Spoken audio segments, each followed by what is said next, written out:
جب بھی رب سے مانگو تو اس کا کرم مانگو، فضل مانگو۔ ہم چیزیں مانگتے ہیں۔ ایک صاحب گھر مانگ رہے تھے تو بابا جی نے سن لیا، بولا گھر کیوں چاہیے؟ کہا سکون کے لیے۔ تو فرمایا سکون ساتھ میں مانگو نا، سکون والا گھر آتا۔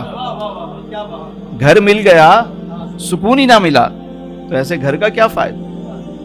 ایک صاحب کو دیکھا، وہ دعا کرانے آ گئے، صاحب دعا کریں اللہ اولاد دے۔ فرمایا یوں دعا مانگو، اے اللہ نیک صالح اولاد دے۔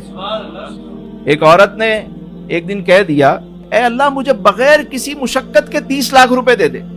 دیت میں 30 لاکھ روپے ملے اسے۔ ایک عورت کہنے لگی کہ مجھے کچن میں کوئی کام نہ کرنا پڑے، معذور ہو گئی۔ ارے کم سے کم دعا مانگتے وقت یہ تو سوچو کہ مانگنا کیا ہے۔ پیسے مانگنے، اللہ برکت والے پیسے دے، خیر والے دے، آسانی والے دے۔ کوئی عافیت تو مانگے، خالی چیزیں مانگنے میں لگے ہوئے سارے۔ عافیت مانگے، صحت مانگے، تو رب تو بڑا کریم ہے، مانگے اس کا کرم مانگے، فضل مانگے۔ ہمارے بابا جی بڑی پیاری بات بتاتے تھے، کبھی کبھی بات بڑی چھوٹی سی ہوتی ہے لیکن ہوتی بڑے کام کی۔ کہنے لگے کہ جو چیز تم خود حاصل کرنے کی جستجو میں لگے ہوتے ہو نا، تو اس کی حفاظت کی ذمہ داری بھی تمہاری ہوتی ہے، اور جو چیز وہ اپنے کرم سے فضل سے عطا فرماتا ہے سنبھالتا بھی خود ہے۔